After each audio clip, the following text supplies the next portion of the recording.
한 전 위원장이 이렇게 나서고 있는 걸 보면 결국에는 전당대회 출마로 결심을 굳힌 것 아니냐라는 관측들의 힘이 실리는 것 같긴 합니다. 최근에는 초선 의원들한테 당선 축하 문자를 보냈다고 하고요. 또 친소 관계보다 공적 관계가 중요하다라는 아주 의미심장한 얘기도 했다고 합니다. 관련 발언부터 들어보시죠. 저는 대통령님과 굉장히 오래된 사이입니다. 저와 그분이 신뢰관계를 오랫동안 이렇게 유지하고 있을 수 있는 이유는 서로 다른 점을 인정해주고 서로 생각이 다를 때 자기 생각을 강요하지 않았기 때문입니다. 그런데 지금은 대통령과 여당의 대표라는 굉장한 공적 지위에서 서로 할 일을 하는 겁니다. 개인적인 관계라든가 이런 문제는 여기서 낄 자리가 없습니다. 저는 공적인 임무를 수행하는 데 있어서 사적인 어떤 관계를 결부시키거나 그것에 영향받는 것을 좋아하지 않습니다. 그리고 지금까지 제가 수십여 년간 검사나 장관으로 일하면서 여러 가지 중요한 사안을 대하는 입장도 똑같았어요. 그리고 그렇게 했다고 자부합니다. 앞으로도 그럴 겁니다. 신지호 의원님. 네. 그러니까 결국에는 한동훈 전 위원장이 윤석열 대통령과의 관계를 어떻게 정리하고 나올 것인가 이게 관심일 수밖에 없는데 친소보다는 공적 관계를 중요하게 하겠다. 어떻게 좀 들리십니까? 저는 그게 정답이라고 생각합니다. 정답이다. 그리고 실제 이제 한동훈 위원장의 그 스타일을 보면요, 이제 윤 대통령하고 그 점에서는 좀 차이가 좀 많이 납니다. 윤 대통령은 이제 뭐 이른바 후배들하고 이렇게 뭐 술자리나 어울리는 거 좋아하시고 그런 자리에서 또 대화 나누는 거 좋아하고 뭐 그런 반면에 이제 한동훈 위원장은 그렇지가 않죠. 예. 예. 그래서 그 비대위원장을 할 때도 그렇고요. 이 사람을 어디다 갖다 쓰거나 뭐 할 때 본인과의 인연 이거는 그냥 그닥 중요하게 생각 안 하는 거는 좀 분명합니다. 네. 그래서 그리고 자기 사람이라고 뭐 이렇게 관리하고 뭐 하는 것도 상당히 그런 게 없어요. 예, 그러니까 비대위원장을 했으면 지금 뭐 이른바 이 현역 의원 내에서 친한계라고 얘기할 수 있는 사람이 그래도 국민의힘에 108명의 의원이 있으니까 최소한 뭐 한 20명은 돼야 될 거 아닙니까?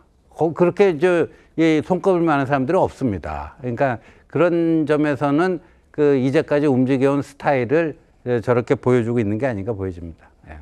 알겠습니다. 정 변호사님, 친소 관계보다는 공적 관계를 중시하겠다. 이 얘기가 어떻게 들리시는지, 그리고 또 일각에서 이런 얘기도 있습니다. 지금 이제 윤석열 대통령과 한동훈 전 위원장의 사이가 좋지 않다라는 평이 있는데 이재명 대표의 사법 리스크를 계기로 두 사람이 다시 같은 목표를 향해서 갈 수밖에 없을 것이다. 그럼 가까워질 수밖에 없다. 이런 전망도 있어요. 어떻게 좀 바라보시나요? 저는 그랬으면 좋겠는데 그럴 수 있을지는 잘 모르겠고요. 왜냐하면 한동훈 비대위원장이 지난 2월에는 뭘 이야기했느냐. 대통령과의 굉장히 가깝고 오래된 사이라고 하는 것을 강조했단 말이에요. 하지만 이번에는 그런 이야기를 하지 않고 공적인 관계를 중시하겠다. 저는 그렇게 들리거든요.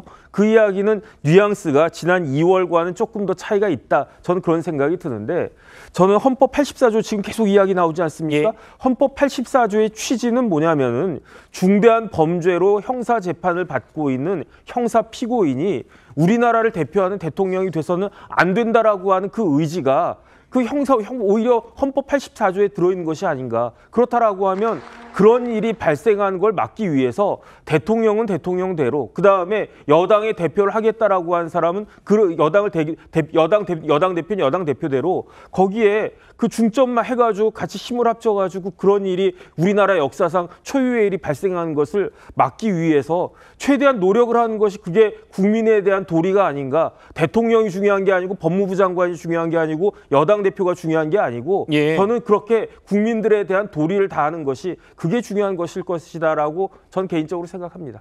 알겠습니다. 일단 친한 이로 꼽히는 장동혁 의원이요. 한동훈의 등판 여부에 대해서 이렇게 언급했습니다. 한번 들어보시죠. 지금 이 상황에서 당원들이 원하고 당을 위해서 출마해야 된다고 하는 많은 분들의 뜻을 따라서 출마하는 것 또한 네. 저는 가장 적극적이고 아니면 한동훈 위원장에게는 가장 위험 부담이 큰 행태의 정치적 책임을 지는 모습이다라고 저는 그렇게 생각합니다. 국민의힘 전당대회는요 7월 23일로 가닥이 잡힌 것 같습니다. 설 변호사님, 그러니까 한 6월 마지막 주 정도에 보통 후보 등록을 한다고 하면 역산했을 때 한동훈 위원장의 결심도 임박했다 이렇게 볼 수밖에 없을 것 같은데. 그러니까 뭐 그 실무상으로 소요되는 기간이라는 것이 보통 40일 정도를 아주 빠듯하게 준비를 한다 해도 40일 정도 걸린다고 한다면 아마 다음 주 정도에는 어떤 출마 결심을 공표를 해야 되지 않을까라는 생각이 좀 듭니다. 근데 최근에 어떤 이러한 뭐 SNS에 글을 올린다든지 그다음에 최근에 어떤 이런 소프트한 이벤트, 연성 이벤트들을 계속 공개가 되는 것들은 뭐 저는 한동훈 위원장이 나오기로 마음을 먹었다고 저는 생각을 하고요.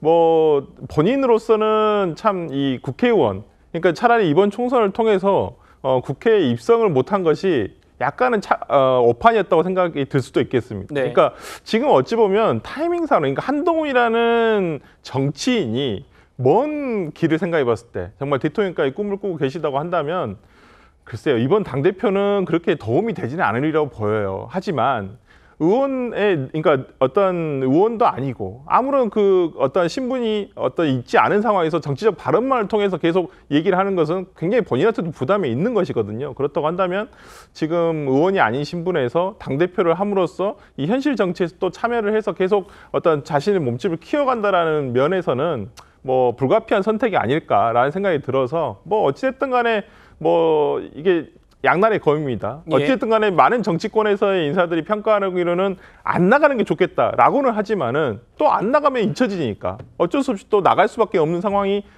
닥쳤기 때문에 저는 이제 한동훈 위원장이 나올 거라고 생각을 하고 아마 다음 주에는 또 우리가 이 뉴스를 다시 이제 하지 않을까 싶습니다.